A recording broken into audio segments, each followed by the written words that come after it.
আসসালামু আলাইকুম। আমি মাকসুমা চৌধুরী বলছি ঢাকা থেকে। আমরা এখন কিছু সুন্দর দৃশ্য দেখছি রাস্তার পাশে।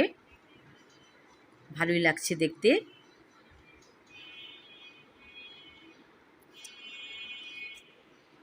ভালো আছি, ভালো থাকুন। সফলতা হচ্ছে এক বিরামহীন সফর। সফলতা গন্তব্য নয়, সফলতা গন্তব্যে পৌঁছানোর একটি পথ। আর গন্তব্যে পৌঁছার জন্য পথ পরিবর্তনেরও প্রয়োজন হতে পারে। আপাত দৃষ্টিতে ব্যর্থতাও পরিপূর্ণ সফল জীবনের জন্য মাইলফলক হিসেবে কাজ করতে পারে। আত্ম উন্নয়ন বিশেষজ্ঞ ডেনিস ওয়েটলি একটি চমৎকার ঘটনার কথা উল্লেখ করেছেন। ঘটনাটি 1979 সালে। ডেনিস ওয়েটলি শিকাগো থেকে লস অ্যাঞ্জেলেসে যাবেন। সেখানে তার বক্তৃতা দেওয়ার কথা। ব্যস্ততাকে সামাল দিয়ে শিকাগোর ওহারা আন্তর্জাতিক বিমানবন্দরে পৌঁছে দেখেন দেরি হয়ে গেছে। দৌড়ে টার্মিনালে পৌঁছে দেখেন গেট বন্ধ হয়ে গেছে। বিমানে ওঠার সিঁড়ি সরিয়ে ফেলা হচ্ছে। গেটকিপার মহিলাকে তিনি বিমানটি থামানোর জন্য অনুরোধ তর্ক বিতর্ক করলেন। কোনো লাভ হলো না। চোখের সামনে বিমানটিকে রানওয়ে দিয়ে চলে যেতে দেখলেন। রাগে ক্ষোভে ঝড়ের বেগে তিনি ফিরে এলেন টিকিট কাউন্টারে আনুষ্ঠানিক প্রতিবাদ জানাবেন। তিনি লাইনে দাঁড়িয়ে আছেন। এ সময় বিকট বিস্ফোরণের শব্দ হলো। তিনি লাইনে দাঁড়ানোর অবস্থায় জানতে পারলেন যে বিমানে তার যাওয়ার কথা ছিল তা আকাশে ওঠার সাথে সাথে বিধ্বস্ত হয়েছে। বিমানের একটি ইঞ্জিন ভেঙে রানওয়েতে পড়ে যায়। হাইড্রোলিক লাইন ও কন্ট্রোল কেবল ছিঁড়ে যায়। পাইলট বিমানটিকে নিয়ন্ত্রণ করতে ব্যর্থ হয়। বিমানের আরোহী ও ক্রু সবাই নিহত হয়। ডেনিস ওয়েটলি এই ঘটনার সুদূর প্রসারী প্রভাব সম্পর্কে লিখেছেন, আমি টিকিট লাইন ত্যাগ করে এয়ারপোর্ট হোটেলে একটা রুমে উঠলাম। বিছানার পাশে কার্পেটের ওপর নতজানু হয়ে সেজদা করলাম। স্রষ্টার কাছে শুকরিয়া আদায় করে প্রার্থনা করলাম। 1 যুগ পার হয়ে গেছে, এখনও ফ্লাইট 191 এর টিকিটটি আমার কাছে রয়েছে। আমি কখনো টাকা ফেরত নেওয়ার জন্য টিকিটটি ট্রাভেল এজেন্টের কাছে পাঠাইনি। আমি এই টিকিটটি আমার অফিস কক্ষে বুলেটিন বোর্ডে আটকে রেখেছি। এই টিকিটটি নীরবে স্মরণ করিয়ে দেয় প্রতিদিনই আমার জন্য ক্রিসমাস। আমি বেঁচে আছি, এটাই তো অনেক বড় রহমত। এই কথা থেকে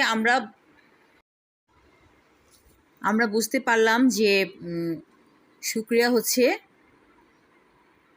একটা ভালো থাকার পন্থা। যে যে ধর্মে আছে সে সেভাবে শুকরিয়া আদায় করবে স্রষ্টার কাছে, এবং শুকরিয়া আদায়ের মাধ্যমে আমরা ভালো এবং সুস্থ থাকতে পারবো ইনশাআল্লাহ।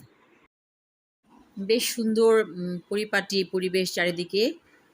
রাস্তার পাশে গাছগুলোকে খুব ভালো লাগছে দেখতে।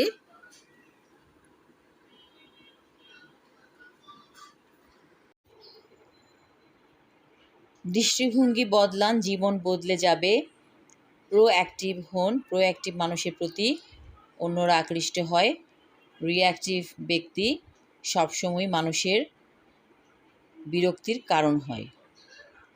ভালো বক্তার চেয়ে ভালো শ্রোতা অন্যকে সহজে প্রভাবিত করে। একজন মানুষকে তার নাম ধরে সম্বোধন করুন। আলাপ আলোচনায় একাধিকবার তার নাম উল্লেখ করুন। আসলে এভাবে যদি আমরা করতে পারি তাহলে সেটা আমাদের জন্যই ইতিবাচক হয়ে প্রতিফলিত হবে জীবনের প্রতিটি ক্ষেত্রে। বেশ ঝকঝকে একটি রোদেলা দিন, ভালো লাগছে। সূর্যের আলোর তীব্রতা আছে, কিন্তু অতটা ঝাঁজ নেই। ভালোই লাগছে বাতাসটাকে।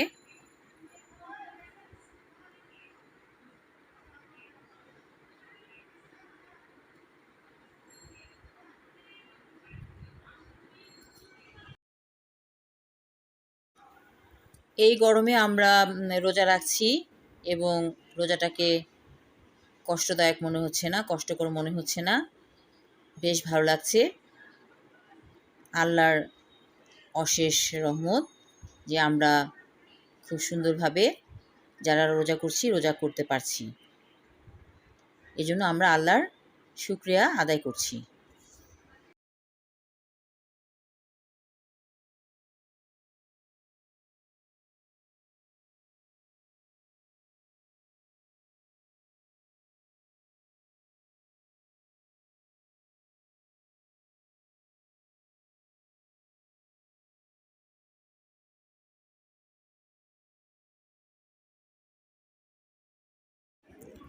আমরা দেখতে পাচ্ছি রাস্তার পাশে মেট্রো রেলের কাজ চলছে এবং অনেকটাই কাজ এগিয়েছে। বেশ ভালো লাগছে দেখে যে আমাদের দেশ অনেক প্রগতির দিকে এগিয়ে যাচ্ছে।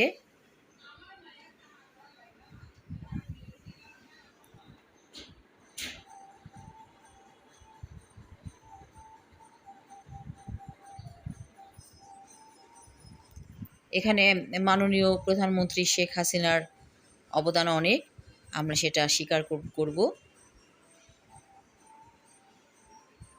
তিনি যতটুকুই করেছেন অনেক করেছেন, শুকর আলহামদুলিল্লাহ।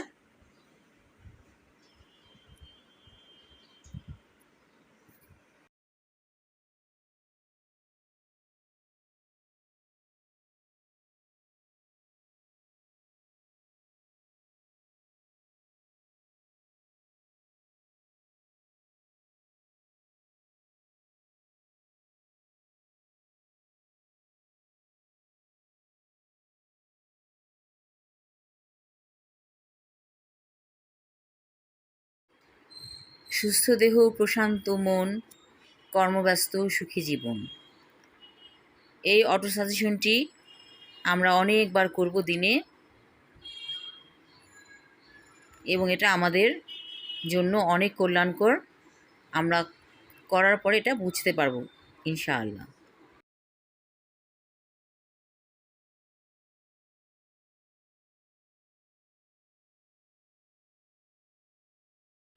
যে যেখান থেকে আমাকে শুনছেন তাদের সবার কাছে আমার একটা রিকোয়েস্ট, প্লিজ আমার চ্যানেলকে সাবস্ক্রাইব করুন, লাইক দিন, শেয়ার করুন নিত্য নতুন ভিডিওগুলো পেতে হলে।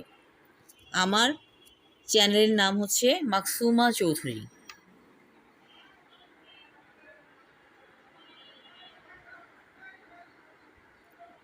সবাই ভালো থাকুন, সুস্থ থাকুন।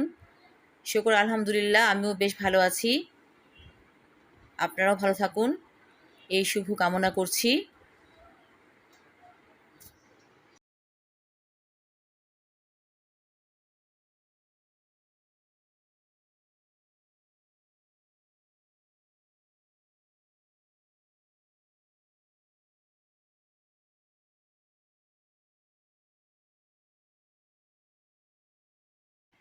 আমরা সব সময় আল্লাহর শুকরিয়া আদায় করব। আল্লাহর শুকরিয়া আদায় করার মধ্যে শান্তি আছে, অপূর্ব ভালো লাগা আছে। যে আল্লাহর শুকরিয়া আদায় করে তার জীবনের চলার পথ অনেক সহজ হয়ে যায়, সুন্দর হয়ে যায়। সবসময় আমরা মনে রাখব আমরা যা কিছু করছি একজন আমাদেরকে দেখছেন, তিনি আমাদের স্রষ্টা। তাই আমরা অন্যায় কাজ করা থেকে বিরত থাকব, কল্যাণকর কাজ করব। যে কাজ, যে কথা অন্যকে কষ্ট দেয় তা করব না। আল্লাহ হাফেজ।